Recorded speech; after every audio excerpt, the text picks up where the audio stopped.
ओम शांति। क्या था कि मैं जब कोई 5-6 वर्ष का था तो मुझे बहुत दफा अनुभव होते थे। कई दफा मुझे लाइट के अनुभव होते थे और मैं ऐसा महसूस करता था कि लाइट, डिवाइन लाइट, एक दिव्य प्रकाश मेरे चारों ओर है और मैं उस समय बहुत शांति का, बहुत आनंद का अनुभव करता था। लेकिन वो क्या है, क्यों होता है, ये मुझे कुछ उसका स्पष्टीकरण नहीं था। वो अनुभव होता था और समाप्त हो जाता था। मैं खुद उसको अपनी मर्जी से करना चाहूं, ये मैं नहीं कर सकता था।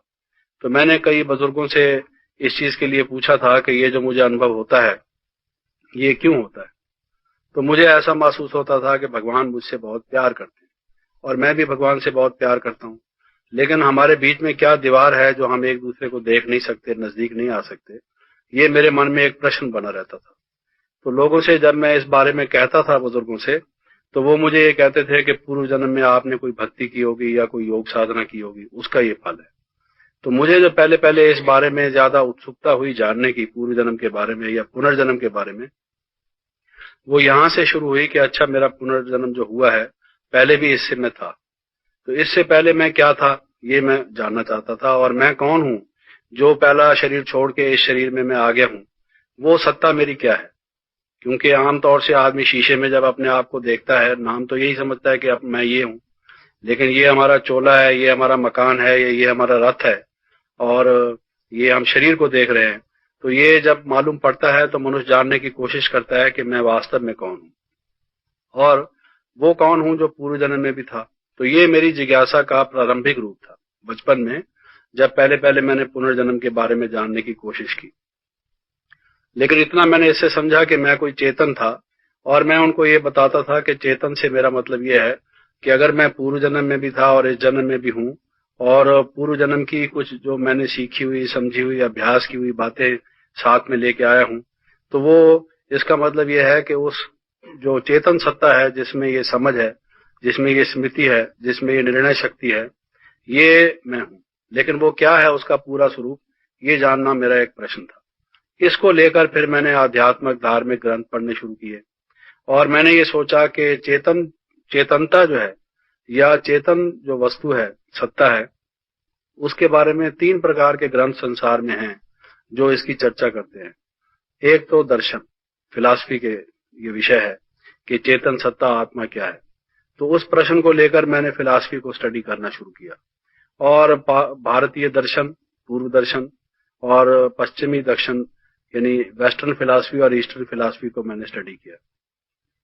फिर उसके साथ साइकोलॉजी, मनोविज्ञान जो है, वो एक ऐसा विषय है जो चेतन वस्तु के बारे में चर्चा करता है। माइंड क्या है और ये सब कॉन्शियस माइंड क्या है, कॉन्शियस माइंड क्या है, अनकॉन्शियस माइंड क्या है, वो मन के बारे में और मन के कितने विभेद हैं, किस प्रकार से एक व्यक्तित्व में और दूसरे व्यक्तित्व में अंतर है, ये जानने की वो कोशिश करते हैं। तीसरा जो बायोलॉजी है, जिसमें मस्तिष्क विज्ञान विशेष रूप से है, या जो हमारा स्नायु मंडल है, हमारा नर्वस सिस्टम है, इसको अध्ययन करने वाले भी हमारे शरीर में चेतनता का स्थान कौन सा है और चेतन क्या चीज होती है।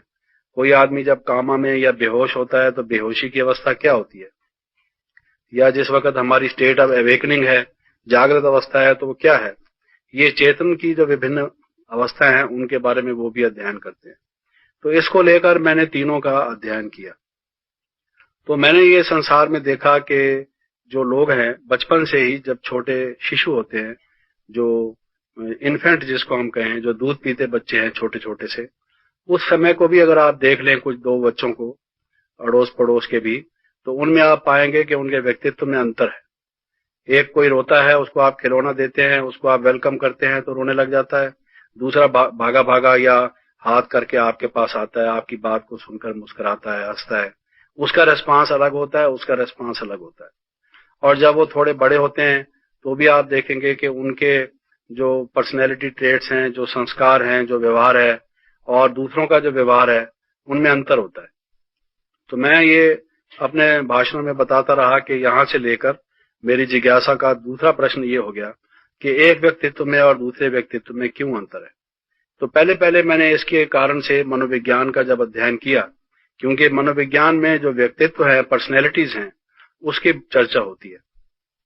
तो ये अंतर बताने की वो विज्ञान जो है, वो 2 कारण बताता है कि एक व्यक्ति दूसरे से भिन्न क्यों है संसार में, दो भाई भी आपस में भिन्न क्यों हैं, एक माता पिता की संतान होते हुए भोजन एक ही करते हैं, रहते भी एक ही है, संरक्षण भी एक ही मिलता है, फिर भी दोनों में छोटेपन से विभेद क्यों होता है। इस प्रश्न को लेकर वो दो कारण बताते हैं। एक तो वो बताते हैं कि एनवायरमेंटल फैक्टर, यानी जो वहां का वातावरण है उसका प्रभाव मनुष्य पर पड़ता है, जिसको हम कई दफा संग भी कह देते हैं। संग वातावरण का एक भाग है, जैसा संग वैसा रंग, ये एक असर होता है। उसमें एनवायरनमेंट में कई फैक्टर्स आ जाते हैं, लेकिन एक ये है, अब कोई व्यक्ति पहाड़ी इलाके में पैदा हुआ है, वो पहाड़ पर बर्फ पड़ती है, पहाड़ पर चढ़ना मुश्किल है, वो उन सब कठिनाइयों का सामना करता है, शुरू से उसको कठोर जीवन का एक अभ्यास पड़ जाता है। एक व्यक्ति शुरू से नरम गदेलों पर पलता है और उसकी जो परवरिश होती है एक अच्छे कुल के नाते से, बहुत उसके दास दासियां नौकर चाकर उसको आराम से रखते हैं, उसकी आदत किसी और तरह की हो जाती है। तो एक तो जो उनका वातावरण है, सामाजिक या आर्थिक या उनका पारिवारिक या शैक्षणिक, किसी भी प्रकार का जो उनका एनवायरमेंटल है फैक्टर है, ये फर्क होने से दो व्यक्तित्व में फर्क पड़ जाता है। दूसरा, जिसको एक काफी महत्वपूर्ण एक जो बात है मनोवैज्ञानिक मानते हैं, वो है मनुष्य का जेनेटिक इनहेरिटेंस, जिसको अनुवंशिकीय कहते हैं, कि जिसमें वंश से जो मनुष्य को अपना माता पिता से या पुराने जो उसके अपने नस्ल के, जिसको बाबा कहते हैं अंश से वंश पैदा होता है, वांशिक जो उसको संपत्ति मिलती है अपने वंश परंपरा से, उसका अंतर पड़ता है। तो ये दो कारण अगर व्यक्तित्व को बता सकते हैं, फिर तो शायद पुनर्जन्म की बात की चर्चा भी नहीं हो। लेकिन हम ये देखते हैं कि ये दोनों के व्यक्तित्व में अंतर बताने में नाकाफी है। मैं इस चीज को लेकर पहले कई जगह पर शुरू करता था। अब उसमें मिसाल के तौर से आप देखेंगे कि जो जेनेटिक इनहेरिटेंस है, मनोवैज्ञानिक जो ये भेद बताते हैं कि नस्ल का फर्क पड़ता है। क्योंकि आप गेहूं खरीदने जाते हैं बाजार में, तो आप पूछते हैं ये कौन सा नंबर है या कहाँ की, इसकी जिन्स क्या है, जिसको जिन्स कहते हैं या वंश कहते हैं। तो वो स्पीसीज उसकी, क्वालिटी उसकी, तो उसकी वजह क्या है, क्यों अंतर पड़ता है हर एक क्वालिटी में। चावल देखिए, नाम तो सबका चावल है, लेकिन कितनी प्रकार का चावल है, चना है कितनी प्रकार का चना है। तो क्या है कि उनका जो बीज है, उस बीज में अंतर है। बाबा जैसे कहते हैं आप तो इस मीठे बीज की संतान है, ये शिव बाबा इस वृक्ष के बीज हैं, तो आप उस वंश की परंपरा के, आप देवी वंश के हैं, तो वंश का भी प्रभाव पड़ता है। तो जो मनोवैज्ञानिक हैं या जो जीव विज्ञान के लोग हैं, बायोलॉजी वाले लोग हैं, वो ये कहते हैं कि हर एक मनुष्य जब पैदा होता है, तो आपको मालूम है उनका कहना यह है कि ये जो वंश से मनुष्य को संपत्ति मिलती है, ये माता पिता के संयोग से 23 जीन्स उसके, 23 जीन्स पुरुष के, 23 जीन्स स्त्री के मिलकर 46 जीन्स मनुष्य में होते हैं, जिससे कोई व्यक्ति कैसा विकास होगा वो पहले से उसका निश्चित हो जाता है। इसके बाल किस रंग के होंगे, इसकी आंखें किस रंग की होंगी, इसका चेहरे का रंग क्या होगा, इसकी नाक कैसी होगी, इसकी आंखें की शक्ल कैसी होगी, इसका चेहरा सुंदर होगा या कुरूप होगा, ये सारा उस वंश से, जो बीज से उसका निश्चित हो जाता है। अब इसमें हम ये देखते हैं कि जो ये बीज की बात करते हैं, जैसे मैंने बताया ना कि कुछ बातें यहाँ बताना कठिन होता है, लेकिन वो लोग इस बात की चर्चा विशेष करते हैं कि जो पुरुष और स्त्री का बीज मिलता है, जिससे पहले पहले बच्चा बनता है, आज जो बहुत से लोग आत्मा को नहीं मानते, वो इसी वजह से नहीं मानते। वो ये समझते हैं कि वहां से ही मनुष्य ने जैसा बनना होता है वो बन जाता है, उसके बाद वो जैसी शिक्षा लेता है, जैसा उसको संग मिलता है, जैसा विकास होता है वो होता है, उसमें आत्मा के पुराने संस्कारों की कोई बात नहीं। इसलिए पहले पहले हमें इस बात को स्पष्ट करना पड़ता है। एक तो ये कि जब वो स्त्री पुरुष के जो बीज आपस में मिलते हैं, उसमें पुरुष के बीज लाखों की तादाद में होते हैं, स्त्री का बीज एक होता है। तो उस लाखों बीजों में से एक बीज पुरुष का एक स्त्री के बीज से जो मिलता है, उसका कारण क्या है? उसका कारण वो कहते हैं कि चांस है, यानी उसका कारण हम नहीं बता सकते। उसका कारण वो कहते हैं कि एक संयोग की बात है, जैसा होता है वो निश्चित हो जाता है, उसका हमें, उनके पास कोई एक्सप्लेनेशन नहीं है। तो हम उनको ये कहते हैं कि ये कोई इस बात की व्याख्या नहीं है, क्योंकि जितने भी संसार में विज्ञान है या जितने भी दर्शन है, जितनी भी फिलॉसफी है या साइंस है या नॉलेज है, नॉलेज किस लिए है? नॉलेज हमेशा ये बताती है कि कौन सी बात संसार में क्यों है। उसको स्पष्ट करती है, क्यों का उत्तर देती है नॉलेज, क्यों का भी और कैसे का भी और भी कई बातों का। और इसी बात को लेकर ही तो सारे नॉलेज का विकास होता है। और अगर हम ये कहें कि वो क्यों होता है, ये बच्चा ऐसे क्यों बना, उसका अगर हमारे पास उत्तर नहीं है, तो इसका मतलब यह है कि हमारा जो विज्ञान है या हमारे जो दर्शन है वो अभी इतना विकसित नहीं हुआ कि हम उसका जवाब दे सकें। तो हम उनको ये कहते हैं कि इसका भी कारण जरूर है कि एक मनुष्य, एक बच्चा या दूसरा बच्चा, जैसे दो जुड़वे बच्चे में भी जो अंतर होता है, उनको जो अलग अलग प्रकार के संभावनाएं, योग्यताएं मिलती हैं, उसका कारण क्या है, या उसको वो वंश के जो बीज मिलते हैं वो भी वैसे भिन्न क्यों मिलते हैं, इसकी भी कोई व्याख्या होनी चाहिए। तो ये व्याख्या मनोविज्ञान इस बात को स्पष्ट नहीं कर सकता, वो हम उसको अपर्याप्त है, नाकाफी है, ये हम स्पष्ट करते हैं। दूसरी बात यह है कि अच्छा चलो, कोई व्यक्ति जर्मनी के जैसे लोग हैं, उनके जैसे बाल हैं, या जैसे उनकी आंखों का रंग होता है, या जैसे उनके चेहरे का रंग होता है, मान लीजिए वो बच्चे का वैसे ही हुआ। लेकिन सवाल तो यह है कि जो दो बच्चे पैदा होते हैं, एक किसी गरीब के घर पैदा होता है और वहां पर उसको अच्छी एजुकेशन मिलने के भी चांस नहीं होते, उसको ठीक प्रकार से भोजन मिलने के भी संभावनाएं नहीं होती, और उसको ठीक तरह से संग मिले, उसका विकास ठीक प्रकार से हो, वो भी उसको अवसर नहीं मिलता। और दूसरा व्यक्ति शुरू से ऐसे खानदान में जन्म लेता है जिसमें शुरू से ही उसको काफी पूंजी मिल जाती है और उसको हर प्रकार की सहूलियतें मिलती हैं, अच्छी शिक्षा मिलती है, सब कुछ मिलता है। तो जो वो वंश का कारण बताते हैं, ये वंश का कारण शरीर की बनावट को तो बात बताता है, लेकिन ये भेद क्यों पड़ता है कि एक ने जन्म वहां ऐसी जगह जाके लिया, दूसरे ने दूसरी जगह लिया, इसका एक्सप्लेनेशन, इसकी व्याख्या मनोविज्ञान नहीं देता। इस बात को सब लोग मानते हैं। तो हम उनको ये कहते हैं कि जो व्यक्तित्व का अंतर है एक व्यक्ति और दूसरे व्यक्तित्व में, जो संस्कारों में, उसके विचारों में, उनकी योग्यताओं में, उनके व्यवहार में, उनके हाव भाव में जो शुरू से अंतर है, वो ये मनोविज्ञान जो आजकल का आपका है वो नहीं बता सकता, जब तक कि आप ऐसा न माने कि ये व्यक्ति पहले से ही, जन्म से पहले से ही कोई चीजें अपने साथ लेकर आए। वो बचपन से ही उसका अलग अलग स्थान पर, अलग अलग वातावरण में, अलग अलग माता पिता के यहाँ, उनकी अलग अलग सामाजिक, आर्थिक, राजनीतिक स्थिति होने के साथ साथ वो क्यों उसने जन्म लिया, इसकी व्याख्या अभी जितने भी विज्ञान हैं, जितने भी दर्शन हैं पाश्चात्य, वो नहीं कर पाते। इसलिए हम रीइंकार्नेशन की बात को लेके चलते हैं कि इसका कोई और उत्तर होना चाहिए कि ये पहले से, बचपन से ही क्यों फर्क पड़ गया। तो ये उनको मैं बताता रहा एक बात, उससे काफी लोग ये समझने लगे कि ये व्यक्तित्व की बहुत सी बातें नहीं बताई जा सकती। एक व्यक्ति छोटेपन से बहुत बड़ा मैथमेटिशियन हो जाता है। कईयों के आप जीवन कथाओं को पढ़ें, वो ऐसी उनमें संभावनाएं होती हैं कि शुरू से ही वो विज्ञान की बातें आविष्कार करना शुरू कर देते हैं। और कोई अच्छे अच्छे म्यूजिशियन हो गए हैं संसार में, गायक हो गए हैं, संगीत विद्या के निपुण हुए हैं, जिनको कोई सिखाया भी नहीं उन्होंने, और वो ऐसे ऐसे संगीतज्ञ हुए हैं कि उन्होंने नई नई परंपराएं अपने संगीत के क्षेत्र में प्रारंभ की हैं कि जो बड़े बड़े उस्ताद भी नहीं उस बात को जानते थे। तो वो कहां से हो गई। इस जन्म में भी अगर कोई व्यक्ति संगीतज्ञ बनता है तो संगीत को सीखता है एक अच्छे उस्ताद से, उसमें अभ्यास करता है, उसमें टाइम लगाता है, उसको याद करता है, उस कला का विशेषज्ञ बनता है। जब कहीं उस पुरुषार्थ करने के बाद जाके उस विद्या में या उस कला में वो निपुण बनता है। और एक व्यक्ति बचपन से ही मान लो ऐसे चिन्ह दिखाता है, तो वो पहले उसने कभी अभ्यास जरूर किया होगा, नहीं तो उसके बिना कैसे हो गया, इसकी व्याख्या क्या है, तो वो नहीं कर पाते। ऐसे ही आप देखेंगे कि कुछ बच्चे ऐसे हैं, वो कोई किसी से उनकी बनती है, किसी से उनका प्रेम जल्दी से हो जाता है और कुछ एक से नहीं होता। उनको कहो भी सही कि आपस में ऐसा मत किया करो या इनसे ऐसा व्यवहार करो, वो चाहते हुए भी नहीं कर पाते।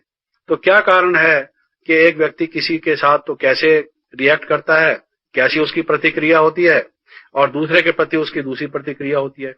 एक से प्रेम से, स्नेह से व्यवहार करता है, दूसरे से शुरू से ही उसका मन मुटाव होता है, उसकी बनती नहीं है। तो इसका क्या एक्सप्लेनेशन है, जबकि जाहिरा तौर से वो पहले कभी मिले भी नहीं, उनकी कोई आपस में बात भी नहीं हुई, कोई मन मुटाव भी नहीं हुआ।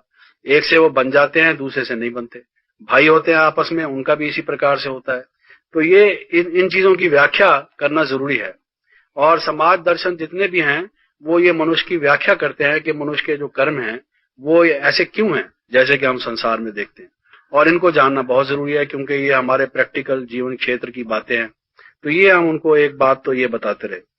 दूसरी बात यह है कि अच्छा, अगर हम संसार के जो धार्मिक ग्रंथ हैं उनकी चर्चा अगर हम करें तो कुछ धार्मिक ग्रंथ ऐसे हैं जिसका हमारा इशारा तो ईसाई धर्म के ग्रंथों से होता था, लेकिन हम खास उनका नाम ना लेके हम यही कहते थे कि भाई संसार में कुछ धार्मिक ग्रंथ जो ईश्वरवादी हैं, जो आस्तिक माने जाते हैं, परमात्मा के अस्तित्व में विश्वास करते हैं, वो ये कहते हैं, कुछ धार्मिक संप्रदाय लोग, कुछ धार्मिक मान्यताओं वाले, कि एक ही जन्म होता है मनुष्य का।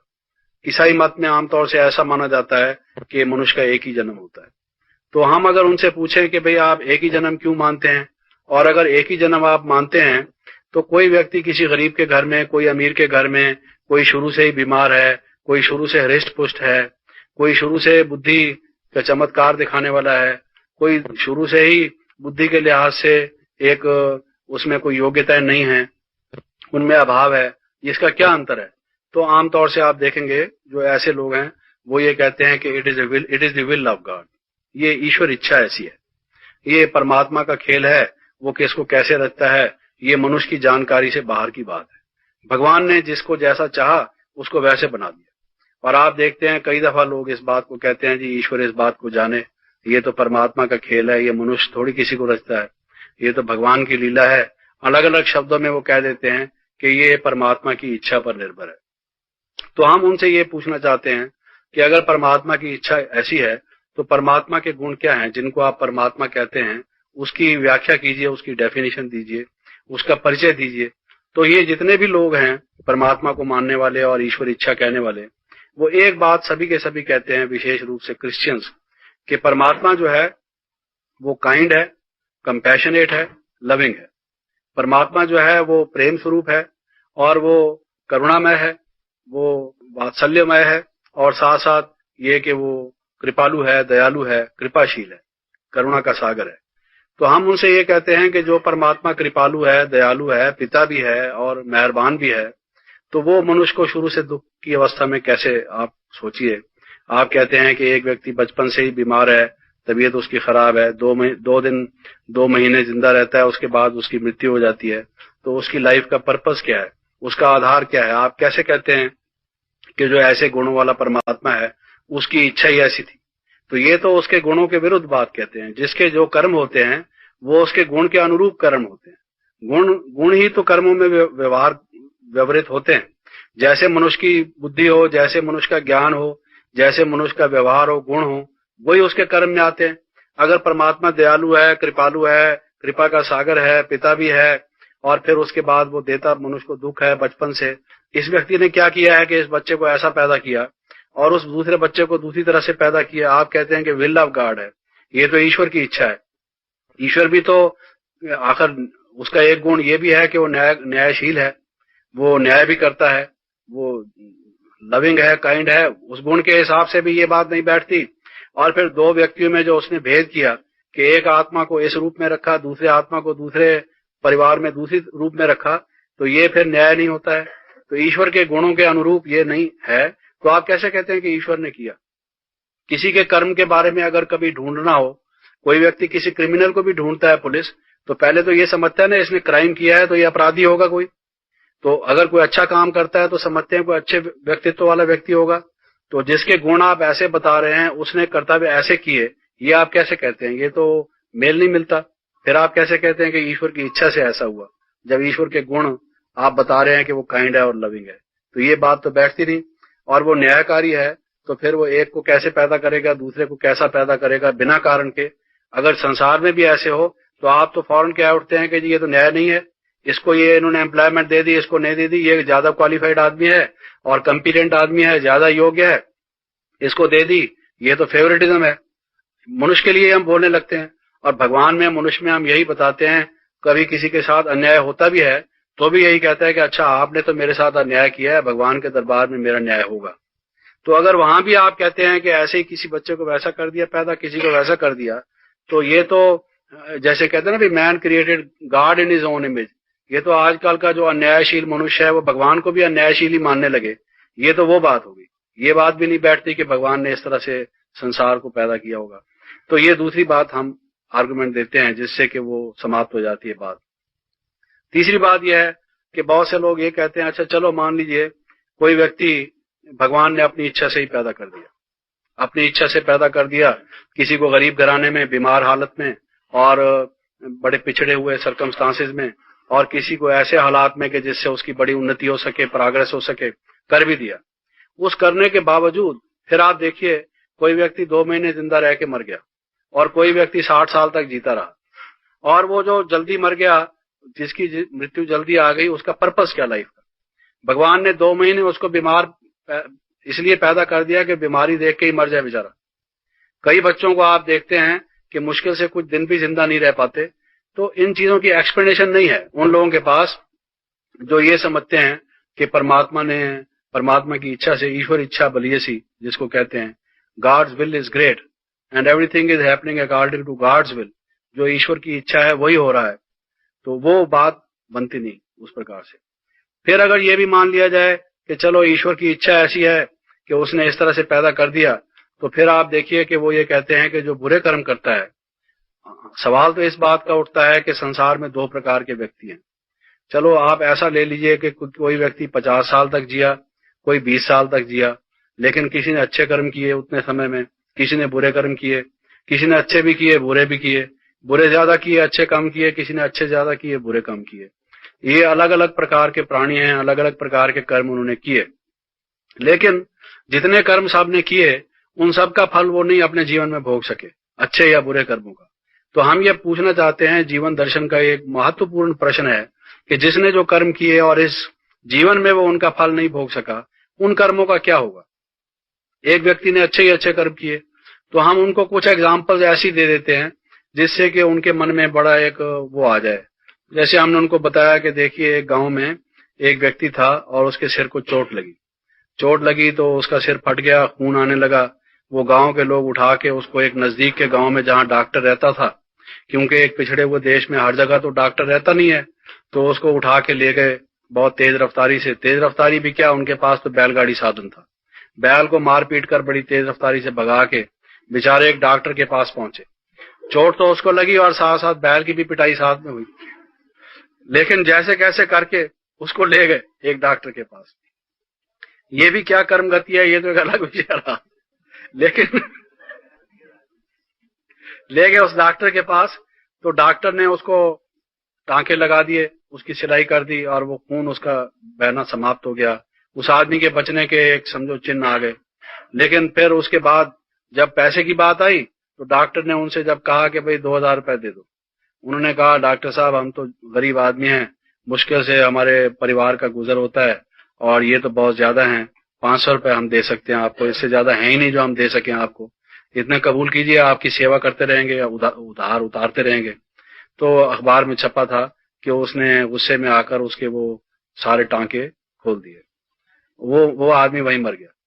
अच्छा, अब हम उनको जब ऐसी बात बोलते हैं तो हर एक का चेहरा देखने जैसा होता है और वो उसके मन में ये आ जाता है कि ये तो अच्छा नहीं हुआ, कैसे टाइप का आदमी था। अब हम उनको कहते हैं कि देखो ये बुद्धिजीवी व्यक्ति था, डॉक्टर जो था, और अपने गांव में तो डॉक्टर बड़ा माना जाता है, उससे बैर भी कौन ले, हर एक ने इलाज उसी से कराना है। अब उसको मान लीजिए इस जन्म में उसका फल नहीं मिला, अब इसने बुरा कर्म तो किया, सब कहते हैं, कहीं कहीं से आवाज भी आने लगती है इट वॉज रियली बैड, ये तो बहुत बुरा हुआ, ठीक नहीं हुआ। अब जब बुरा काम उसने किया तो उस बुरे कर्म का फल तो मिलेगा। अच्छे कर्म किसी ने किए और अच्छे कर्म का फल उसको यहाँ नहीं मिला, अच्छे कर्म का फल भी उसको अगले जन्म में मिलेगा। और आप कहते हैं कि अगला जन्म है ही नहीं, तो उसके बाद क्या होगा? तो संसार में एक नैतिकता कैसे फैलेगी अगर मनुष्य को यह विश्वास ही न रहे कि मुझे मेरे कर्म का फल जरूर मिलेगा, इस जन्म में नहीं मिलेगा तो अगले जन्म में मिलेगा। फिर तो वो खाओ पियो और मौज उड़ाओ और जैसे भी तरीके से हो सके ऊधम मचाकर, झगड़ा करके और लूट खसूट मार के, अग्निकांड करके या किस तरह से भी, फिर तो संसार में अन्याय फैलेगा, अनैतिकता फैलेगी और एक संसार का पहले ही पतन हो रहा है। तो हमेशा दर्शन का एक सिद्धांत ये भी होता है कि दर्शन वो होना चाहिए जो हमारे जीवन को अच्छा बनाने और खुश बनाने में और समाज में व्यवस्था कायम करने वाला हो, बजाय इसके कि समाज में व्यवस्था भंग करने वाला हो। तो ये भी जो आपकी व्याख्या है कि एक ही जन्म होता है, वो इस पहलू में भी कमजोर है। लेकिन अगर इस बात को मान भी लिया जाए तो उसका जवाब वो ये देते हैं कि जो अच्छा कर्म करने वाला है वो स्वर्ग में ले जाया जाएगा और जो बुरा कर्म करने वाला है वो नरक में ले जाया जाएगा। अच्छा चलो, नरक में ले जाया जाएगा। नर्क में क्या होगा? तो वो जो क्रिश्चियन फिलॉसफी है या जो ओल्ड टेस्टामेंट और न्यू टेस्टामेंट है, उनमें जो उनके धर्म ग्रंथ हैं बाइबल नाम का, उसको अगर आप पढ़ेंगे तो उसमें ये लिखा हुआ है कि वहां पर मनुष्य को जलाया जाता है, आग में जलाया जाता है, और for ever and for ever, हमेशा के लिए जलाया जाता है। अग्नि कभी खत्म ही नहीं होती, पारसियों की अग्नि की तरह से जलती रहती है वो हमेशा, जो नर्क की अग्नि है। तो हम उनको कहते हैं कि भाई हमारा जो जोर है, जो हम ये कह रहे हैं, आप इस बात पर ध्यान दीजिए, for ever and for ever, हमेशा के लिए उसको दोजख की आग में जलाया जाएगा, नर्क की अग्नि में जलाया जाएगा। अब हमेशा के लिए जलाया जाएगा, आप सोचिए, ये तो गुस्सा किसी को कहा जाता है ना, गुस्से में आके आदमी कहता है कि अच्छा मैं तो फिर तुम्हें मदद चखाऊंगा और ऐसे करूंगा। आप ये देखिए, आप कहते हैं कि ईश्वर ने अपनी इच्छा से पैदा किया, अपनी इच्छा से किसी को ऐसी जगह पैदा कर दिया जो उसको कुसंग मिला, उसको शरीर भी ठीक किस्म का नहीं मिला, खाने पीने को भी नहीं मिला, और फिर उसके बाद उसने अपराध किया, गलत काम किया, उसको दंड मिला कि नर्क में। पहले तो जन्म से ही बेचारे का ऐसा हाल हुआ, और जन्म के बाद अच्छा उस बेचारे को जन्म दिया, उससे तो जन्म ही ना दिया होता। उसको पहले जन्म दिया गलत तरीके से, और जन्म दे के बुरी हालत में उसको डाल के पहले ही उसको नर्क में यहाँ पर जन्म दिया। नर्क में जन्म दे के फिर आप कहते हैं कि फिर उसको नर्क मिलेगा और वहां पर हमेशा ही जलता रहेगा वो। तो आप ये देखिए कि इस संसार में भी जो न्याय होता है, जितना कोई अपराध करता है उसको उसके हिसाब से पनिशमेंट मिलता है। भाई इस अपराध की जो सजा है वो 3 साल है, इस अपराध की जो सजा है 2 साल है, इस अपराध की ये सजा है कि जब तक आज कोर्ट उठे ये 24 घंटे यहाँ पर हवालात में बंद रहेगा। हर एक कर्म की, हर एक अपराध की सजा अलग होती है। जो उसकी इच्छा के मुताबिक आपने उसको शरीर दे दिया, इच्छा के मुताबिक दिमाग दे दिया, इच्छा के मुताबिक संग दे दिया, इच्छा के मुताबिक उसको पूंजी दे दी, इच्छा के मुताबिक उसको सिगरेट बीड़ी शराब पीने वाले माँ बाप दे दिए, और ऐसा कुछ कर कर आके फिर उसको नरक में हमेशा के लिए भट्टी में डाल दिया उसको।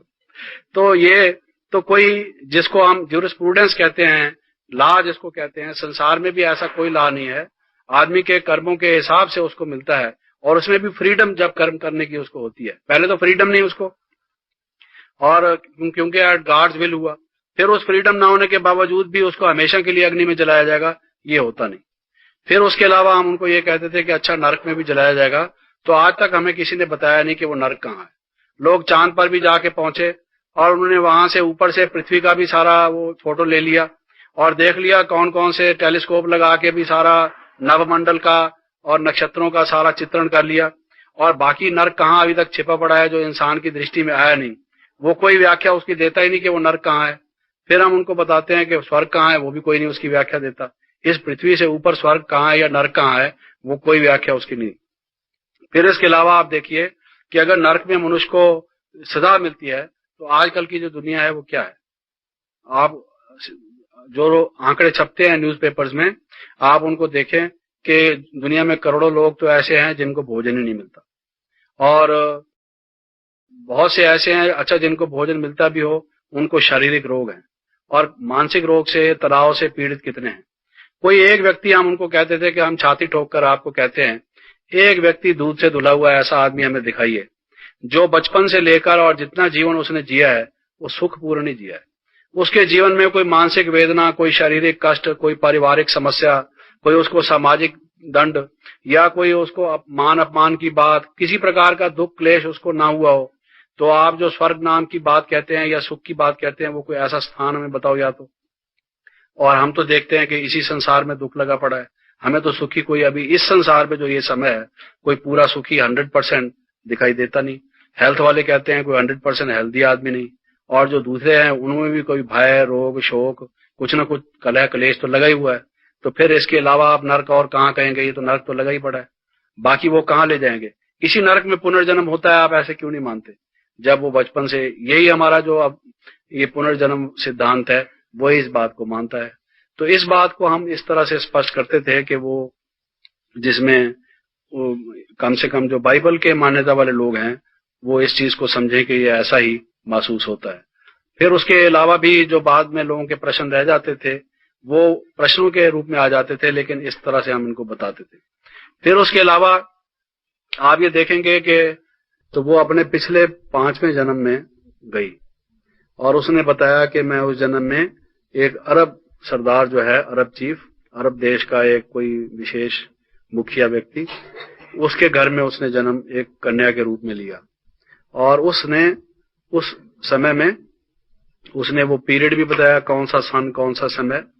उस कन्या का विवाह, उसने अपना नाम भी बताया कि उस उम्र में उसका क्या नाम है, और उसका विवाह भारत के एक मुसलमान, किसी रियासत के मुसलमान राजा से उसका विवाह कर दिया। और उस राजा ने यहाँ एक पहाड़ी पर अपना एक किला और एक महल बनवाया। तो वो कौन सी पहाड़ी, उसका क्या नाम है, उस राजा का क्या नाम है, और वो महल जो उसने बनाया वो कैसा लगता है, वो सब उसने उससे पूछा। और इस पूछने के बाद इस बात की जांच की गई कि ये ठीक बताती है। और वो बोली भी अरबिक भाषा में फिर बोलने लगी, जो उसने इस जन्म में कभी पढ़ी भी नहीं थी और उसको कोई अभ्यास नहीं था। और बाद में फिर अपनी सामान्य अवस्था में आने के बाद फिर उस भाषा में वो बिल्कुल नहीं बोल सकती थी, और कोई अरबिक भाषा में उससे बात करे तो वो समझ भी नहीं सकती थी। अब जैसे ये किया गया, ऐसा एक नहीं, सैकड़ों हजारों तजर्बे किए गए और किए जा रहे हैं, किए जाते हैं। कोई भी किसी पर भी हो सकता है। ये एक विज्ञान है जिसमें कोई ऐसी बात नहीं कि अब हो गई फिर पता नहीं होगी कि नहीं होगी। विज्ञान का मतलब ये होता है कि जो तजर्बा आपने किया है वो फिर भी किया जा सकता है, इट कैन बी रिपीटेड। तो ये किए गए हैं बहुत संख्या में, और लोगों ने अपने पूर्व जन्म के हालात बताए हैं। अमेरिका में तो आजकल इस बात की बहुत धूम है, काफी लोग इस बात को करते हैं, कराते हैं, और कई रोग की वजह से कराते हैं कि इसका ये रोग क्यों है, क्योंकि अब वो ये मानने लगे हैं कि रोग के भी कईयों की जड़ जो है पूर्व जन्म से होती है मनुष्य के। वो भी मैं कुछ थोड़ा सा वर्णन आपको करूंगा। तो वो तजर्बे उन्होंने किए हैं, उससे भी उन्होंने पाया है कि वो पूर्व जन्म होता है। इस बात से तो वो लोग, अब जब विज्ञान एक बात को कह रहा है, अगर वो ईसाई धर्म नहीं भी मानता, और ईसाई धर्म को मानने वाले, चर्च में जाने वाले वो जो मनोविश्लेषक या मनोचिकित्सक हैं, वो खुद मानने लगे हैं, तो दूसरों को मानना ही पड़ेगा, क्योंकि ये तो एक वैज्ञानिक तथ्य है। तो इस बात के सामने तो वो फिर खड़े नहीं होते, इस बात को फौरन मान लेते हैं। ये आजकल एक बहुत बड़ा प्रमाण वहां माना जाता है। और दूसरी बात यह है कि आमतौर से आपने देखा, कई दफा तो मैं भाषणों में ये बात कहता रहा और कई दफा नहीं बताता रहा समय के अभाव से। जैसे मैंने आपको बताया कि कुछ भाषण में मैं कुछ बातें बताता रहा, कुछ भाषण में दूसरी बातें, क्योंकि इस विषय पर तो इतना मटेरियल है कि कम से कम 5-6 प्रवचन इस पर हों, तब ये पूरा कहा जा सकता है। एक भाषण में ये पूरा नहीं हो सकता। अभी भी जो मैंने आपको बताया वो सार रूप में बताया है। लेकिन अब एक प्रश्न जो आमतौर से लोग पूछते हैं उसके बारे में आपको बताता हूं, जो कभी कभी तो प्रश्नों के उत्तर के रूप में मैं बताता रहा, और कभी कभी भाषण में, वो जब धारावाहिक भाषण होता था तो उसमें ही मैं कहता रहा। वो ये है, बहुत से लोग पूछते हैं कि कई बच्चों को जो अपने पूर्व जन्म के हालात याद हैं, और सबको क्यों नहीं, हमें क्यों अपने याद नहीं है कि हमारा पूर्व जन्म हुआ है। क्योंकि हम उनको ये भी बताते थे कि पूर्व जन्म की बात भी कई बच्चे बताते हैं, और पहले भी बताते थे। इस बात की चर्चा काफी समय से होती चली आ रही है। लेकिन अभी पिछले 25-30 वर्षों में, या कुछ इससे कम अधिक समय में, लोगों ने उसको रिकॉर्ड किया है, उसकी जांच की है, बाकायदा एक टीम बनाकर, और उसकी तरफ वहां उन शहर में जाकर उससे अनेक प्रकार के प्रश्न पूछकर वो उन्होंने किया है। उसके स्लाइड्स हम कई बनाकर ले गए थे, वो हम स्लाइड दिखाते थे लोगों को, तो ताकि प्रवचन में उसका समय अधिक न लगे, वो फिर स्लाइड में उसकी चर्चा में करता था। लेकिन ये बात जब मैं उनको बताता था तो स्वाभाविक बात है कि लोग जानना चाहते थे कि अच्छा, कुछ बच्चों को जब मालूम है तो हमें क्यों नहीं मालूम। आमतौर से लोग पूछते हैं कि हमें याद क्यों नहीं रहता, मनुष्य को भूल क्यों जाता है कि उसका पूर्व जन्म हुआ था। तो उस विषय में कुछ मैं कहना चाहता हूं। वो ये कि हम उनको बताते थे कि आप में से हर एक को याद है कि आपका पूर्व जन्म क्या था, लेकिन वो आश्चर्य उनको होता था कि हमें तो याद नहीं है, और ये कहता है कि हमें याद है, ये कैसे बात है। तो हम उनको कहते थे कि देखिए, ये याददाश्त जो है, मेमोरी, वो 3 प्रकार की होती है। मेमोरी के बारे में हमें पूरा मालूम होना चाहिए। वो मेमोरी 3 प्रकार की कौन सी होती है। तो हम उनको कहते थे, देखिए, एक मेमोरी है शॉर्ट टर्म मेमोरी, यानी अल्पकालीन स्मृति जिसको हम कहें, शॉर्ट टर्म मेमोरी।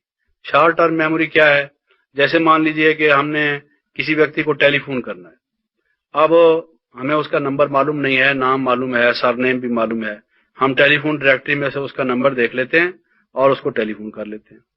तो टेलीफोन की किताब जो है, टेलीफोन डायरेक्टरी को हमने बंद कर दिया, नंबर हमने अपने याद रख लिया कि ये नंबर है 226397, चलो मान लो यही नंबर है। ये याद हो गया, इतना तो याद कर ही लेता है मनुष्य। उसको हमने रिंग कर लिया, बात हो गई, फिर वो उस नंबर को हम भूल जाते हैं 2 दिन में, 4 दिन में, जिसकी जैसी मेमोरी हो, महीने, 1.5 महीने में, क्योंकि हमें रोज रोज तो उसकी जरूरत रहती नहीं। उस व्यक्ति से एक दफा काम पड़ा, हो गया, फिर क्या जरूरत है उसको याद रखने की। तो वो थोड़ा समय के लिए जो हमारा मेमोरी सर्किट था, उसमें वो याद रहा, याददाश्त के जो एक क्रिया थी वो रही, लेकिन वो शॉर्ट लिव्ड थी, थोड़े समय के लिए थी, अल्प समय के लिए, अल्पस्थायी थी वो। उसके बाद वो स्वतः ही समाप्त हो गई। मेमोरी पटल से जैसे आप ब्लैक बोर्ड पर कुछ लिखते हैं फिर मिटा देते हैं, थोड़े समय के बाद उसको मिटा दिया गया। ऐसा ही होता है बहुत से जीवन में। कई आदमियों से मिलते हैं, कईयों के नाम बताए जाते हैं, कई जगह पर हम जाते हैं, सड़कों के नाम, गाड़ियों के नाम, शहरों के नाम, बसों के नंबर, कई चीजें हमें मालूम होती हैं, लेकिन वो शॉर्ट टर्म मेमोरी में हम रखते हैं जितना टाइम उनकी जरूरत हो। अब कितने देशों में हम होके आए, कितने लोगों से मिले, कितने स्थानों पर गए, कौन बैठ के इस सारी बात को याद रखेगा जब हम समझेंगे कि उन चीजों की जरूरत है या नहीं। तो हम उनको ये कहते हैं कि जो पूर्व जन्म की बात है, उसमें से बहुत सी बातें तो ऐसी थी जो शॉर्ट टर्म मेमोरी की थी, वो आपने भुला दी। इस जन्म में भी भुला देते हैं, तो पिछले जन्म में की उसी जन्म में ही आपने भुला दी थी। और जीवन का अगर आप काफी समय गिनती करें तो काफी दिन, काफी क्षण, काफी मिनट, काफी घंटे, काफी इवेंट्स ऐसे होंगे जो शॉर्ट टर्म मेमोरी के होंगे। उनको तो आप निकाल दीजिए, उतना मेमोरी तो खत्म हो गई। चाहे वो हमारे अवचेतन में हो, अर्ध चेतन में हो, हमारे सबकॉन्शियस या अनकॉन्शियस माइंड पे हो, लेकिन कॉन्शियस लेवल पर तो नहीं रहती। ये बात तो सब मानेंगे, इस जन्म में नहीं रहती। 3 दिन पहले हमने भोजन में क्या, कौन सी सब्जी खाई थी, हमें क्या जरूरत है याद रखने की। रोज सब्जी बनती है, अगर फिर चाहिए होगी फिर बन जाएगी, अगर आप कहेंगे, आपकी फरमाइश होगी तो वो सब्जी फिर बना दी जाएगी। उसको याद रखने की क्या जरूरत है, कोई नहीं याद रखता उसको, क्योंकि वो उसका कोई प्रयोजन नहीं है। तो जिन चीजों का हम कोई मूल्य नहीं समझते स्थायी, कोई उनका प्रयोजन नहीं होता हमारे जीवन में विशेष, उनको हम स्वतः ही भुला देते हैं। ये मनुष्य का स्वभाव है। मनुष्य में ये भी एक योग्यता है, भुलाने की योग्यता भी एक बहुत जरूरी योग्यता है। अगर उसको भुला ना सके तो उसका दिमाग ही खराब हो जाए। भुलाना जरूरी है कई बातों को, ये भी एक समझो गुण है, अवगुण की बात नहीं, कहीं ये गुण का भी काम करता है, तो भुला देता है मनुष्य। तो हम उनको कहते थे कि इतनी बातें तो आप उसमें से काट दीजिए, भूल गई, चलो ठीक है। फिर उसके बाद दूसरी मेमोरी जो होती है उसको लॉन्ग टर्म मेमोरी कहते हैं। लॉन्ग टर्म मेमोरी का मतलब यह है जो दीर्घकालीन हो, जिसको आप याद रखते हैं। अब जिनको हम याद रखते हैं, जैसे स्कूल और कॉलेज में हमने पढ़ा, कई विषयों का अध्ययन किया, उस समय हम समझते थे कि बाद में जब हम जाके कहीं कार्य करेंगे, संसार में कोई व्यवसाय करेंगे, ये चीजें हमें शायद वहां काम आएंगी, या मान लीजिए वहां काम नहीं आएगी, जनरल नॉलेज के तौर से ये हमें काम आएंगी। अब जियोग्राफी पढ़ा हमने, या जियोलॉजी पढ़ी, या फिजियोलॉजी पढ़ी, या कोई चीज पढ़ी, उस समय तो हम उसको जानबूझ के याद करते हैं, इम्तिहान भी देना होता है, पेपर भी उसका आना होता है, इतनी अच्छी तरह से हमें याद होता है कि उसको भुलाने का सवाल ही नहीं पैदा होता। और कई वर्षों तक वो याद रहता है, क्योंकि खूब रट्टा लगाते हैं उसका, खूब लिखते हैं और खूब प्रश्न उत्तर करते हैं कि भाई उस पर तो हमारा कैरियर बेस्ड है, तो उसको हम अच्छी तरह से याद रखते हैं। लेकिन अगर वो प्रयोग नहीं होते काफी टाइम तक, वो भूल जाते हैं। उसको अंग्रेजी में डिसयूज कहते हैं। अगर कोई चीज काफी समय तक यूज ना हो, वो भूल जाती है। यहां तक कि आप किसी चीज को बहुत सोच समझ के किसी जगह पर रखते हैं, ये बहुत जरूरी चीज है, डायरी में आपने नोट कर दिया और ये वक्त पर मुझे काम आएगी, और आपने वो डायरी भी अपनी इंपॉर्टेंट डायरी है उसमें नोट कर लिया, लेकिन आप बाहर चले गए, साल, 1.5 साल, 2 साल आपको उसकी जरूरत नहीं पड़ी, और आपको ये भी नहीं याद रहा कि मैंने डायरी में लिखा था। या कभी ये याद रह जाता है कि लिखा तो था, पता नहीं कहाँ लिखा था, वो भूल जाता है। उस वक्त तो आपने बड़े ध्यान से लिखा था, बड़ा याद करके लिखा था कि ये बहुत जरूरी चीज है, वक्त पर काम आएगी। अब या तो उस डायरी को कहाँ रखा है ये भूल गए, या डायरी में लिखा है ये भूल गए, तो कोई आके आपको बताता है कि भाई साहब ये तो आपने खुद ही लिखा था, देखिए आपके हाथ का लिखा हुआ कि नहीं लिखा हुआ। तो मैं यही कह रहा था कि वो दूसरी जो मेमोरी है उसको हम लॉन्ग टर्म मेमोरी कहते हैं। उस लॉन्ग टर्म मेमोरी में भी जो डिसयूज है, किसी चीज का प्रयोग जितना समय ना हो, ये समय पर निर्भर करता है। मैंने आपको बताया, जैसे बहन जी कह रहे थे कि इतना तो याद रहता है कि हमने डायरी में लिखा था, बहुत दफा ये भी नहीं याद रहता। कोई दूसरा ही हमें आकर दिखाता है कि देखो ये आपके हाथ का ही तो लिखा हुआ है, हम कहते हैं अरे हाँ देखो तो सही, हमने ही खुद लिखा था और हमें ये भूल गया। ऐसे होता है कि नहीं होता? किसी व्यक्ति को, कोई व्यक्ति आपको सामने मिलता है, कई दफा तो आपको ऐसे लगता है, आप कहते हैं आपको कहीं देखा तो था, आप कहाँ थे? आपको कानपुर में देखा था, लखनऊ में, शायद मेरे ख्याल में सहारनपुर में देखा था। तो वो व्यक्ति आखिर बोलता है कि नहीं साहब दिल्ली में देखा। तो कभी कभी तो ऐसा ख्याल आता है, और कभी कभी वो व्यक्ति कहता है कि आप हमसे पहले मिले थे, हम कहते हमें ख्याल नहीं आता। होता है कि नहीं होता? दोनों तरह की बातें होती है। तो जितना जितना हम कहते हैं जी बहुत टाइम हो गया ना, मिले नहीं, इसलिए भूल गए आपको। और कभी जिससे हम रोज मिलते रहते हैं उसके नाम की चर्चा भी होती रहती है, वो हमें काफी पक्के हो जाते हैं, और जिसका जितना प्रयोग हम नहीं करते वो उतना हमें भूल जाता है। ये स्वाभाविक बात है।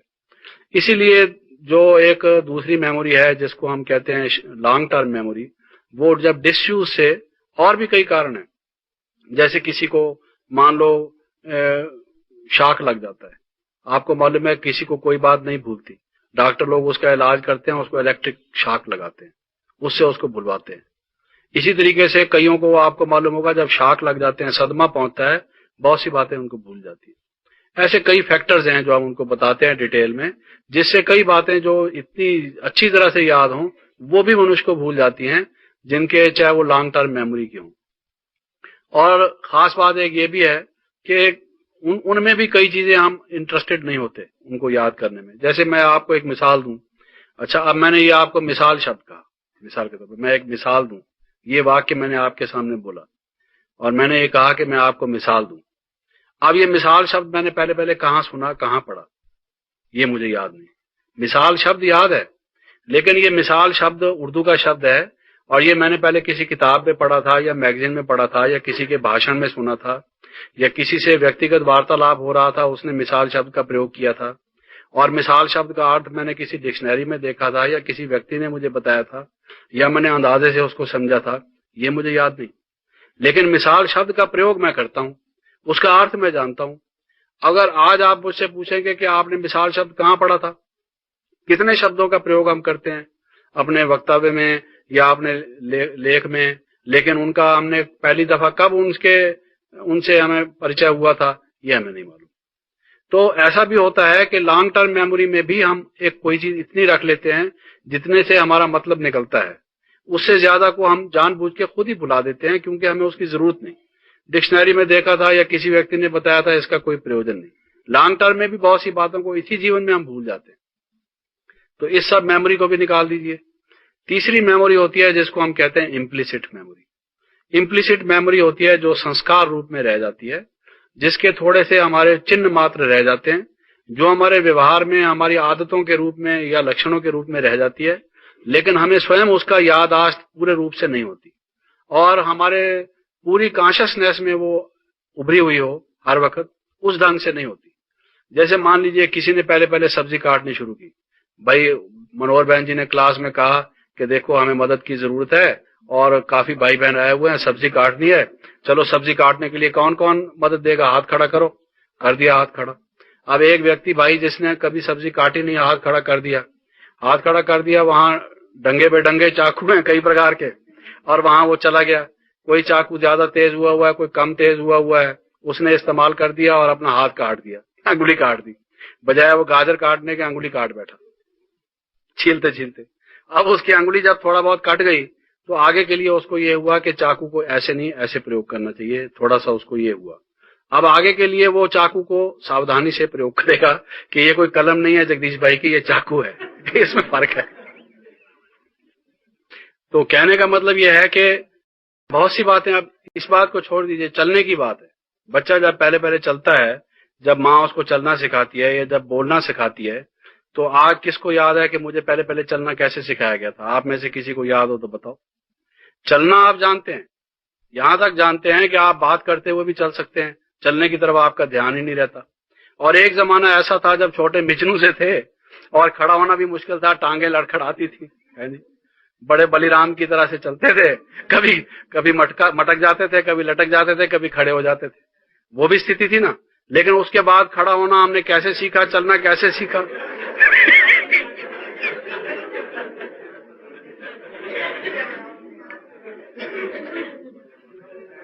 वो सारी बात उसको याद नहीं रहती।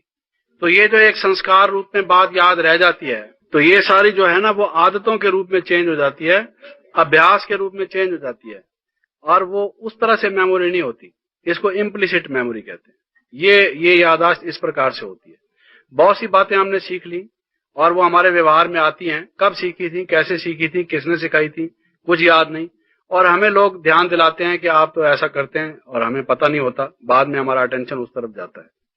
तो ये इस तरह की जो मेमोरी है, जो याददाश्त है, इसको इम्प्लिसिट मेमोरी हम कहते हैं। तो हम उनको कहते हैं कि ये मेमोरी हर एक में है।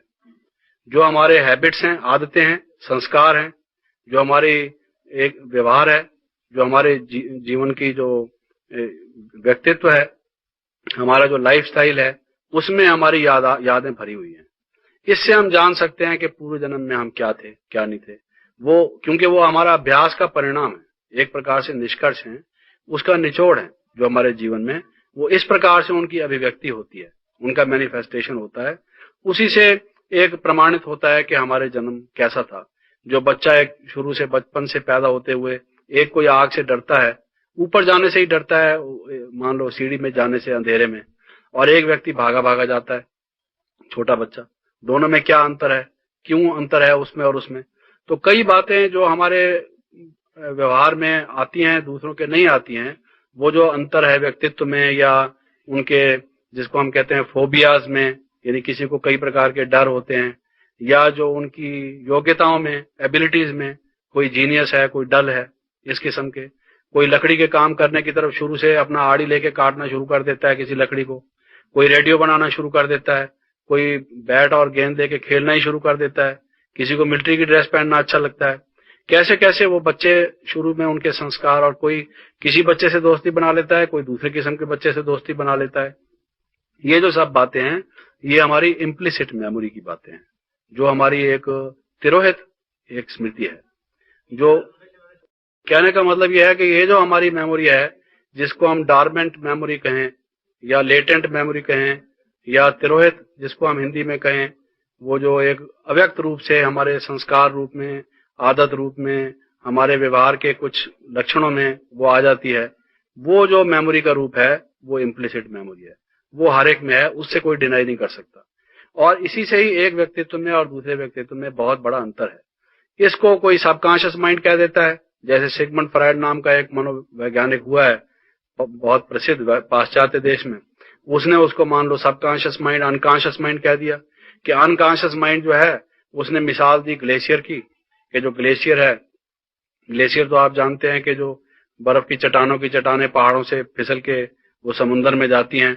तो उसने कहा है कि वो उसका जो 8 हिस्से अगर किए जाए, तो 7 हिस्से पानी के नीचे रहते हैं, 1 हिस्सा पानी के ऊपर उसका दिखाई देता है। नीचे से मालूम भी नहीं होता, जहाज टकराए तो जहाज भी टूट जाता है, इतने बड़े बड़े होते हैं वो चट्टान जैसे। तो ये जो हमारा मन है, हमारा जो व्यवहार है, उसका कहना यह है कि इसमें जो 7 हिस्से हमारे हैं, वो अवचेतन के हैं, अर्ध चेतन के हैं। जो हमारे जो पुराने संस्कार हैं, वो हमारे व्यवहार को प्रभावित कर रहे हैं। एक हिस्सा उसका हम सोच समझ कर करते हैं, बाकी जो हमारे पुराने संस्कार हैं, हमारी हर एक एक्टिविटी को वो प्रभावित कर रहे हैं, चाहे गलत बना रहे हैं, चाहे उसको अच्छा बना रहे हैं। जैसे जिसके संस्कार हैं पुराने, वो उसी से प्रभावित होकर ही कर्म कर रहे हैं। ये हर एक के हैं। तो ये हम लोगों को जवाब देते थे। फिर उसके अलावा एक बात खास और है कि आप ये देखिए कि जो हमारी जो याददाश्त है, मेमोरी है, वो एक हर एक की हमारी आइडेंटिटी है, हमारी एक शख्सियत है। हमारा नाम, रूप, देश, काल हमें मालूम है, और जिसको हम बायोडेटा कहते हैं, या परिचय, संक्षिप्त परिचय कहते हैं, वो हमारा हर एक को मालूम है। उसी के आधार से हम इस जन्म के हालात जानते हैं। अगर किसी को ये, उसके मस्तिष्क को कोई ऐसी क्रिया हो जाए जिसको अपनी पहचान ही ना रहे, शुद्ध बुद्ध जिसको कहते हैं ना रहे, उसको अपना परिचय ही वो भूल जाए, कोई दूसरा परिचय उसको ख्याल में आ जाए, उसको जचा दिया जाए, तो उसका ये व्यक्तित्व नहीं याद रहेगा। तो होता क्या है, एक व्यक्ति जिसका नाम मान लीजिए रख दिया गया सुभाष चंद्र। अच्छा, बचपन से उसको कहा गया तुम्हारा नाम सुभाष चंद्र है। वो जैसे जैसे आगे बढ़ा, उसके माता ने, पिता ने, दोस्तों ने, स्कूल में गया, मास्टर जी ने अटेंडेंस मार्क की, उसने रोल नंबर लिया, अपना कहीं रजिस्टर में नाम लिखवाया। शुरू से लेके जहां कहीं वो गया, क्या नाम है आपका? सुभाष चंद्र। बचपन से उसके ऊपर ये बम्बार्ड किया जाता है, तुम्हारा नाम सुभाष चंद्र है, मैं तुम्हारी माँ हूं, ये तुम्हारा बाप है, ये तुम्हारी बहन है, ये तुम्हारा भाई है। उसके कान में ये ध्वनि, ये उसको परिचय जो आसपास के उसके जीव प्राणी उस घर में हैं, और अड़ोस पड़ोस में, वो रिश्तेदारी में, वो उसको उसकी स्मृति पटल पर लिखे जाते हैं। अब जब तक वो बच्चा इतना बड़ा हो कि उसके मस्तिष्क का विकास हो, वो भाषा सीखे और अपनी बात पुराने जन्म की कोई कहना चाहे, उससे पहले उसको नया परिचय सुझा दिया गया। क्योंकि जैसे जैसे वो दिमाग उसका बढ़ा, तब से उन्होंने नई भाषा सिखा दी, नया परिचय देना शुरू कर दिया, उसका अपना भी और उसके जो अड़ोसी पड़ोसी रिश्तेदार हैं उनका भी। तो क्या हो गया कि जो उसका पुराना जैसे एक चित्र किसी का है, उसके ऊपर आपने दूसरा पेस्ट कर दिया, तो पहले वाला तो छिप गया। तो जब तक उसको याद था पुराना, हालांकि उसके बीच में डेथ भी एक इवेंट हुआ, और इस 5-6 साल में, 4-5 साल में वो पुराना डिसयूज, जो मैंने कहा भूल जाती हैं बातें जो यूज ना हो, वो भी क्रिया हुई। और वो मरा के शाख से क्या क्या बातें हुई, वो भी उसके मस्तिष्क की स्मृति को, कई बातों को भुलाने वाले कई ऐसी घटनाएं घट गई।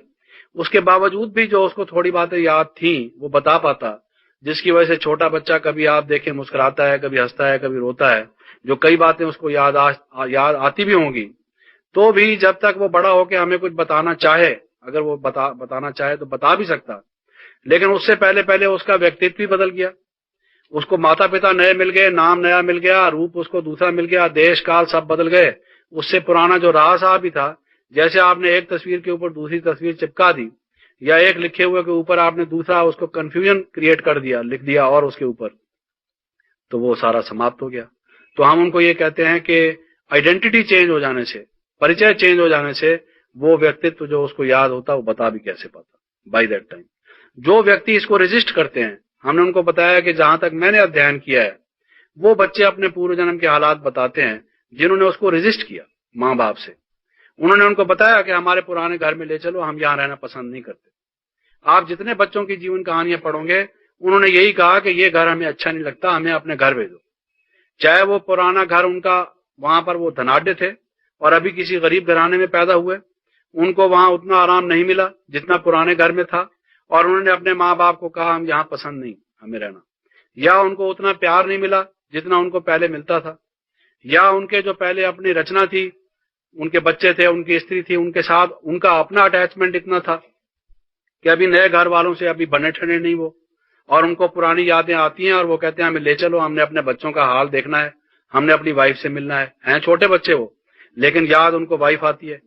तो वो उन बच्चों ने अपने पूर्व जन्म के हालात बताए हैं, जिन्होंने अपने अभी नए के जो परिचय है, आइडेंटिटी है, उसको रेजिस्ट किया, उसको स्वीकार नहीं किया और अपनी पुरानी को बने रहने दिया है, उन्होंने ही बता पाया। और हम में से जितने आमतौर से बाकी लोग हैं, शुरू से जब जन्म होता है बच्चे का, उसको इतना प्यार मिलता है, इतना स्नेह मिलता है, घर वाले इतने खुश होते हैं, उसके ऊपर इतनी खुशियां मनाते हैं, खिलाना पिलाना, उसको लालन पालन लाड प्यार इतना देते हैं कि वो नए नए में ही रम जाता है, उसको पुरानी की सुध बुद्धि नहीं रहती। ये वैसे भी होता है कि कहीं कोई, हम मधुबन में कई लोग आते हैं, कहते हैं जी हमें इतने दिन तक तो घर ही नहीं याद आया, हमें कोई डेट भी नहीं याद आई, कोई दिन भी याद नहीं आया। क्यों? एक वातावरण, परिवार का एक नया परिवार जो दैवी परिवार मिला, बहन भाई और हर एक ने ऐसा कहना शुरू किया, और एक बाप दादा भी मिले, सारा परिवार एक प्रकार से नया मिल गया, वातावरण भी इतना खुशी का मिल गया, वो बातें याद ही नहीं आई। और इतना काफी टाइम रहते रहते कभी उसको कहो भी सही लौकिक घर जाने के लिए, कहता है अब मैं क्यों जाऊं, मुझे किस लिए भेजते हो। होता है ना, ये इसी जीवन में होता है। और जिसको पूर्व जन्म का भी इस तरीके से जिसने रेजिस्ट किया वो तो बता पाया, और जिसने अपना नया वाला सब स्वीकार कर लिया वो समाप्त हो गया। अभी आप देख लीजिए, हम लोगों में से जिसने कोई धार्मिक ग्रंथ पढ़े हुए थे, बाबा ने आकर आज भी जैसे मुरली में कहा ये तो भूसा है, भूसे की क्या वैल्यू होती है। तो जब आपने समझना किया, पहले कभी आप समझते थे ये तो मंत्र याद करेंगे तो मंत्रों से सिद्धि होगी या मंत्रों से परमात्मा मिलेंगे, तब तो आपने अच्छा भी गायत्री पाठ करो या ये जो कुछ भी करो। और अभी जब आपको मालूम हो गया जी हमने जो कुछ समझा हुआ था वो तो गलत था, ये तो भूसा है, तो भूसे को आप निकालने की कोशिश करेंगे, वो भूलने का एक प्रक्रिया है, वो एक शुरू हो जाएगी, जिससे आप कुछ समय के बाद वही जो गीता के श्लोक जिनको कंठ थे, आज आप उनसे पूछें तो कहेंगे भाई हमें किसी जमाने में थे, अब तो हमने कभी यूज ही नहीं किया, अब ये सब भूल गए। ऐसा होता है। तो वो जब हम किसी नई चीज को एक्सेप्ट करते हैं, पुरानी चीज को रिजेक्ट कर देते हैं, तो रिजेक्ट की हुई चीज को हम भूलना चाहते हैं, ये मनुष्य का स्वभाव है। तो ये हम उनको बताते हैं कि भाई क्यों हमें याद नहीं रहता। फिर उसके अलावा एक बात यह है, हम उनको ये कहते हैं कि आप ये देखिए, समय भी हुआ है, मैं 2-3 मिनट में समाप्त करूंगा, कि मनुष्य की 2 योग्यता है। एक भूलना, एक याद करना। आप याद करने की बात पर जोर दे रहे हो, भूलने की बात पर जोर नहीं दे रहे। जीवन में भूलना उतना ही जरूरी है जितना याद करना जरूरी है। मैं आपको कभी बताऊंगा कि भूलना और याद करना, ये सारा ज्ञान ही हमारा इस बात का है। ज्ञान, योग, धारणा, अगर आप देखेंगे तो हम दो ही कलाओं का प्रयोग करते हैं, एक याद करना, एक भूलना। शिव बाबा को याद करो, मैं आत्मा हूं, याद करो, ये ड्रामा है, याद करो, ये माया हमारा दुश्मन है, ये याद करो। क्या क्या याद करो? एक तो वो लाइन है। और क्या क्या भूलो? मैं देह हूं जो अपने को समझते रहे, भूलो देह के संबंधों को, भूलो, और ये सारी बातें भूलो, पास्ट को पास्ट करो, ये भूलो। हमारा सारा पुरुषार्थ जो है ये इन दो बातों पर आधारित है। और आप देखेंगे कि जो पुरुषार्थ में तेज निकल गए हैं आगे, वो इस कला का ठीक प्रयोग कर सकते हैं। जिस बात को याद करने के लिए कहा गया, उन्होंने ज्यादा दिक्कत नहीं की, हील हुज्जत नहीं की, बहानाबाजी नहीं बनाई, उसको याद कर लिया, ठीक बात है। उसको आप आज्ञाकारी कह दो, फरमाबरदार कह दो, जो भी कह दो, उन्होंने उसको उस समय से याद रख लिया। और जो भूलने का है उसको भुला दिया। और जिन्होंने नहीं किया, इसमें समय लगाया, उन्होंने ही समझो अपना समय गंवाया। ये सारा पुरुषार्थ इसी बात पर आधारित है, एक याद करो और एक भूलो। तो हम उनको ये कहते हैं, ये जीवन की दो बहुत बड़ी कला है, बहुत बड़ी कला है। मैं आपको बताता हूं, किसी ने हमें बहुत दुख दे दिया, बहुत कष्ट दिया, बहुत हमारा अपमान किया, उसको भुलाना बहुत कठिन है। इसी को आप सहनशीलता कहते हैं, इसी को आप धीरज कहते हैं, इसी को और भी जो हम कहते हैं, भाई बदला मत लो, बदल के दिखाओ, वगैरह वगैरह। बाबा कहते हैं कि इतने इलास्टिक बन जाओ कि वो जैसे बाजुओं की कसरत जानते हो, संस्कार को भी ब्रेक लगाना जान जाओ फौरन, वगैरह वगैरह। ये सारी जितनी वाणियां हैं आप पढ़ेंगे तो इसी बात पर है। कोई उसको बुला देता है, चलो कहता है मैंने क्या अपना टाइम वेस्ट करना, जिसने जो किया अपना काम किया, उसको वो ज्ञान याद आ गया, उसने अप्लाई कर दिया। दूसरे को नहीं आया, वो कहता है ये रोज रोज हमारे साथ ऐसा करते हैं, ये क्यों ऐसा करते हैं, वो उसके लिए भुलाना कठिन हो गया। यहां तक कईयों को भुलाना मुश्किल होता है, नींद की गोलियां खा के सोते हैं। कोई जीवन में ऐसी घटना हो गई, व्यापार में कोई बात ऐसी हो गई कि नुकसान कर बैठे, बच्चे ने कोई ऐसा काम कर दिया जो नाम बदनाम कर दिया, कोई बात ऐसी हो गई, वो रात को सो ही नहीं सकते, तो डॉक्टर उसको गोलियां देते हैं, किस बात की? जिससे भुला सके। और जो आदमी सोता है, किसी को देखिए 1 मिनट में सो जाता है, उसको क्या है, उसको ये कला आती है कि जितनी बातें दिन में हुई वो खत्म करके 1 मिनट में सो जाता है। और कोई व्यक्ति ऐसा होता है, आधा घंटा करवटें बदलता है, राइट से लेफ्ट, लेफ्ट से राइट, जब तक उसको वो नींद को नहीं लाता। नींद उसके ऊपर जब आ जाए तो आ जाए, वो खुद नींद को नहीं ला सकता। उसकी वजह ये क्या है कि भुलाना उसके लिए कठिन। ये दो कल हैं, तो हम उनको ये कहते हैं कि देखिए जी, तो बाबा कई दफा कहते हैं कि बच्चे, बाबा की याद कई दफा इतनी आ जाती है रात को भी कि नींद फिट जाती है। कहते हैं बाबा की कई मुरलियों में आप ऐसा सुनेंगे, या बच्चे बेहद की सर्विस का बाबा सोचने लगे रात को और नींद ही बाबा की फिट गई, हो जाता है ना। तो वो वजह क्या होती है कि कोई बात को आप महत्व देते हैं, जरूरी समझते हैं, और उस पर आप विचार करने लगते हैं, वो नींद फिट जाती है। नींद कोई दूध की तरह से थोड़ी फिट जाती है। नींद के फिटने की प्रक्रिया क्या है कि आप किसी बात को भूल नहीं सकते, वो नींद फिट जाती है। क्योंकि नींद में वो जो स्मृति है, यादाश्त है, उसको समाप्त करने का, ये जो हमारा जागृति का क्षेत्र है, उसको भूल के एक दूसरे क्षेत्र में, दूसरी दुनिया में जाने का होता है, उस आइडेंटिटी को समाप्त करना होता है, तभी नींद आती है। तो हम उनको ये कहते हैं कि देखो, जैसे याद करने की बात है, वैसे भुलाना भी बहुत जरूरी है। और अगर ये भुलाया हुआ ना हो तो संसार में किस तरह से हलचल मच जाए। अगर ये आदमी मुझे मिले और पिछले जन्म में मेरे साथ इसने ठीक व्यवहार ना किया हो, उसको मैं कहूंगा सुना भाई क्या हाल चाल है, तुम्हें याद है मैं उस समय में कमजोर था, पुराने जन्म में बुढ़ा आदमी था, और तुमने मुझे गाली भी दी थी, धक्का भी दिया था, मेरी हड्डी टूट गई थी, हैं? अब मुझे तो बता। तो इस तरह से संसार में कितनी गड़बड़ हो जाएगी। बाजार में कोई किसी को मिलेगा और कहेगा भी मैं मर गया था, मेरे तुमने 5,000 रुपए देने थे, वो तो दे दो, और वो कहेगा तुम कौन होते हो। तो so that we may be able to open a new chapter of life, ताकि हम अब अपना नया जीवन जी सके। अब हमने नया जन्म का मतलब है कि हमारा नया जीवन शुरू हो। कोई आदमी अपराधी था, पापी था, अब वो पिछली बात को भूल के अब अगर अच्छा बनने तो उसको चांस है नया जीवन खोले। वो नए जीवन का तो तभी फायदा है ना, अगर उसको ये याद हो कि मैं तो जेल की दीवार कूदने लगा था और मैं कूद रहा था तो किसी ने गोली मार दी थी, मैं तो अपराधी था, और इस जन्म में उसको यही याद रहे, तो उसको फिर भी सुख नहीं होगा। उसको तो यही याद आएगा कि वो मैं चढ़ रहा था दीवार पर और उस गोली लग रही है मुझे। सारा टाइम उसको नींद में भी यही सपना आता रहेगा। तो पिछली बातें उसको भूल के अब वो अपना नया चैप्टर शुरू करे, ये इसके लिए जरूरी है कि पिछली बातें उसको भूल जाए, है कि नहीं? तो हम ये कहते हैं कि कुदरत की तरफ से ये एक समझ लीजिए कि it is a blessing in disguise. अगर आप भूल गए हैं तो आपको अगर पुरानी ही यादें सारी रहती तो फिर तो नया जीवन ही ना होता, जीवन ही पुराना होता। जीवन क्या है? जीवन यादों का एक समूह है। जो बातें हमें सारी याद हैं अब तक की, वो उसी पर हम अभी वर्तमान को जीते हैं। हमारा जो वर्तमान है वो जो पास्ट की जो यादाश्तें हैं उन पर खड़ा हुआ है, उन पर टिका हुआ है। तो हम उनको ये कहते हैं कि भाई अगर नया जीवन हमें जीना है तो उसके लिए जरूरी है कि वो पुरानी बातों को हम भूलें और एक नया अध्याय हम अपने जीवन का खोलें। बाबा जो कहते हैं कि आप मरजीवा जन्म लेते हैं, नया जीवन लेते हैं, वो नया जीवन किस बात का?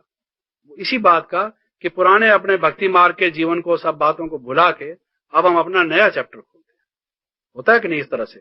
तो हम उनको कहते हैं कि ये एक ब्लेसिंग इन डिस्गाइज है। वरना क्या होता कि अगर मुझे मालूम होता कि पड़ोस में जो बुढ़िया रहती है पिछले जन्म में मेरी यही माँ थी, मैं तो बचपन में ही उसके घर चला जाता, अम्मा जी क्या हाल है, तो वो कहती तू कहाँ से आया है, तो क्या नतीजा निकलता? इस पर वो लोग कई हंसते थे। तो हम कहते थे कि इस तरह का संसार में एक हलचल सी, एक कमोशन सा हो जाता और उसका कोई लाभ नहीं था। ये एक ब्लेसिंग इन डिस्गाइज है कि हमारा एक भूल जाना भी ठीक है। तो भूलने के बारे में हम ये व्याख्या देते थे। अब समय भी हुआ है, इसको यहीं समाप्त करते हैं। ओम शांति।